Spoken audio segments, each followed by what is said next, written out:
Hello everyone, the Genshin 5.5 beta info recently dropped, and finally, after 5 Natlan patches, we are going to be getting new artifact sets other than Obsidian Codex and Scroll for this region. But while both Codex and Scroll have been and will continue to be staple artifact set for Natlan characters, in contrast, these new sets coming in 5.5 are definitely more niche. However, they are pretty interesting in how they work and can be strong sets in the right scenarios. So let's go over what we know about the artifact sets at the moment and discuss how good and useful they really are. Of course, this is very early information, so very subject to change. First, let's talk about Long Knight's Oath, a plunging focus set. In my opinion, the current English version of the text is less clear than the CN version, so I will show the description matching the CN version. The 2-piece gives 25% plunging attack damage bonus, and the 4-piece gives stacks whenever the character hits an enemy with a plunging attack, a charged attack, or an elemental skill. Hitting an enemy with a plunging attack gives 1 stack, while hitting an enemy with either a charged attack or elemental skill gives 2 stacks. Each stack increases the character's plunging attack damage by 15% for 6 seconds. You can get a maximum of 5 stacks and can get stacks from each of the 3 damage types every second. If you are able to get all the stacks, including the 2-piece bonus, this set gives a total of 100% plunging attack damage bonus, assuming you are able to maintain the stacks. Now, it is a little bit unclear on how exactly the set's stack mechanic works. There may be a world where, for example, doing 5 plunge attacks in 5 seconds will give you 5 stacks, allowing you to easily get the full plunging attack damage bonus on any plunge carry. However, I think the most likely scenario on how the stack mechanics works is that in order to get all the stacks, you'll need to hit an enemy with a plunging attack,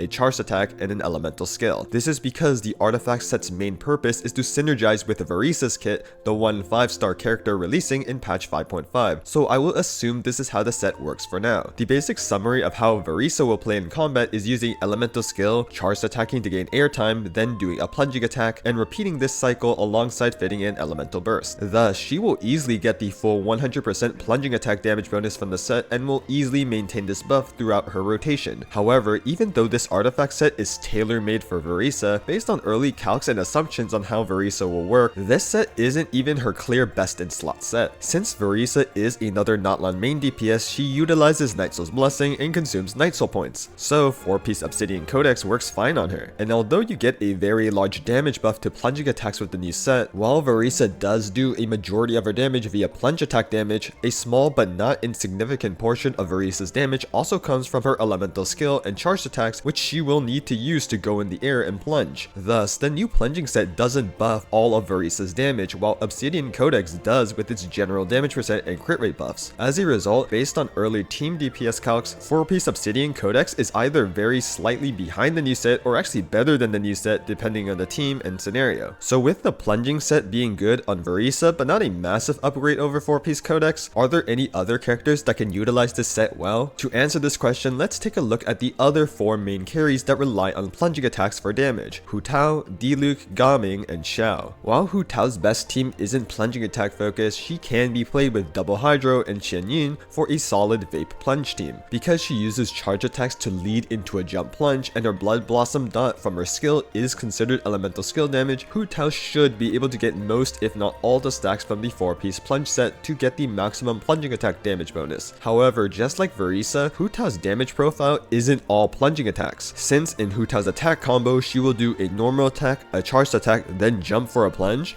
A good portion of her damage is not plunging attack damage, so the 4-piece buffs won't be relevant for some of her attacks. Thus, her current best set, Maruchise Hunter, will still be her best set. As with Farina as her teammate, she'll always have the 36% crit rate that buffs all of her damage. And since Farina already gives a lot of damage percent with her burst, the crit rate buff will have more value than any damage percent buffs. Next, Diluc's best teams are actually plunging attack focused. He can be played with either Farina for plunge vape or Sitlali for plunge melt. However, Diluc isn't charged attacking or elemental skilling in his main damage combo. He can definitely skill at the start of the rotation to apply pyro for support setup, but these 2 stacks will fall off by the time he gets back on field. This shouldn't be better than using Maruchise Hunter in Farina plunge vape. However, in Sitlali plunge melt, Diluc didn't really have a proper set, and the best you could really use is 4-piece Crimson Witch without the full 4-piece effect. Thus, the new plunge set should be better in this scenario. Gaming is also a plunge focused carry that plays in the exact same teams as Diluc. Gaming also doesn't charge attack, so he can't get 2 stacks there. In addition, the 4-piece set requires an elemental skill to hit an enemy to get the 2 stacks, but Gaming's skill, which is a dash into a plunge, doesn't actually deal elemental skill damage. His dash from the skill is only a dash and doesn't do damage, and the only damage the skill has is the plunging attack. Again, in Farina Vape Plunge teams, Marichishi Hunter should be better. However, in Sitlali Melt Plunge teams, because Gaming actually uses elemental skills to perform his plunges, compared to Diluc, Gaming is able to utilize 4-piece Crimson Witch well and gain its full 4-piece buff. Although I haven't seen any calcs comparing the plunging set and Crimson Witch directly for this scenario, the two sets should perform similarly, so the plunging set likely won't be Gaming's clear new best in slot set. Lastly, we have Xiao, the original plunge focused DPS in Genshin. Xiao's current best two sets are 4-piece Vermilion and 4-piece Marichishi Hunter, where they are pretty equal in performance. It really depends on the team which one is really better. Assuming the new plunge set requires all 3 different attacks to get the full buffs, in Xiao's best damage combo of spamming 12 high plunges, Xiao can get 3 stacks at the start of the rotation by using elemental skills before his burst to funnel energy and hitting 1 plunging attack. Then the 2 stacks from the skill will fall off in the middle of his plunges. Assuming this scenario, Xiao gets between 40 to 70% plunging attack damage bonus. With this rotation assumption, the plunge set is currently slightly better than both Vermilion and Marichishi Hunter, making it Xiao's new best in slot. Now Xiao can fit charged attacks between his plunges, allowing him to get more stacks for more plunging attack damage bonus. However, fitting in charged attacks for bigger buffs from the set comes at a cost of losing potential plunges from Xiao, which decreases his damage. I personally haven't seen any in-depth calcs done experimenting with fitting in 1 charged attack every 6 seconds for a higher plunging attack buff from the set, but this could make the set even better for Xiao than it already is. But it does depend on whether it is worth spending time charged attacking versus just doing more damage by fitting in more plunges. Ultimately, the new plunging set is pretty niche and is only good on a few plunge DPSs like Diluc, Xiao, and Varesa. However, because early DPS calcs indicate that the new set isn't even that much better or potentially worse than 4-piece Obsidian Codex for Varesa, either Varesa's numbers get changed to make her synergize better with the new set, or the set gets buffed. So there might be a chance that Diluc and Xiao get an even bigger buff with the set's release. Next, let's discuss the second artifact set, Finale of the Deep Galleries. Again, the English version has different numbers than the CN version, so I will show the CN version of the description. 2-piece gives 15% cryo damage bonus, which is nothing special. However, the 4-piece is very interesting. It gives a character 60% normal attack and elemental damage bonus when that character has no energy at all. When that character deals normal attack damage, the elemental burst damage bonus will be disabled for 6 seconds and vice versa. If you do elemental burst damage, then the normal attack damage bonus will be disabled. So 1 buff will really be active at a given time. To put it simply, there is no character that currently exists in the game that wants to use this artifact set. The only way you can technically activate the set with the characters we have is after you use their burst, which is very limiting and makes the buff uptime very low. This set is clearly designed for a future character in mind, and given the character lineup that was revealed by HOYOverse as well as the color palette of the new set, the most likely user for this new set is Skirk. There isn't too much more practical analysis to be done with this set, as we don't know the kit details of the character who is going to be using this artifact. However, assuming it is Skirk, we can have some fun speculating on how her kit may work given the design of this new artifact set. First, the set buffing 2 types of damage but only activating 1 type of damage at a single time suggests that Skirk will have 2 ways or forms of dealing damage. This would make sense since Skirk is Child's Master, and Child's kit has both a range and melee form with his skill. Skirk may have something similar where she has a phase of dealing elemental burst damage and another form dealing normal attack damage while waiting for her burst to come back up. The set also triggering from off-field suggests that Skirk will have some sort of off-field damage presence, or may play like a quick swap DPS where she deals damage one way, swaps out to let the 6-second timer run out, then swapping back in again to deal more damage. Lastly, the 0 energy requirement, in my opinion, makes it highly likely that Skirk will have a different system of charging her elemental burst. It may use a different resource system like Malwika's fighting spirit mechanic, or it could kind of work like Firefly's kit in Honkai Star Rail, where using specific abilities will charge the ultimate at a fixed rate. Then once the burst is used, Skirk will get an enhanced phase but is locked out of receiving energy from normal means, allowing her to continue activating the set. Of course, all this is just fun speculation, so we'll just have to wait and see when Skirk or potentially another character releases to really know how their kits will synergize with this new artifact set. And that's everything I wanted to discuss about the new Natlan artifacts coming in patch 5.5. Another reminder that this is just the initial versions of the artifacts, so they are very subject to change. Depending on the time you're watching this video, I have either released or will release my initial character impressions and analyses of Varesa and iansan, the 2 new characters releasing in patch 5.5, so I highly suggest subbing to the channel if you don't want to miss videos covering pre-release info in the future. If you have any questions, feel free to leave them in the comments. Make sure to like the video if you enjoyed it, and and I hope you all have a wonderful day.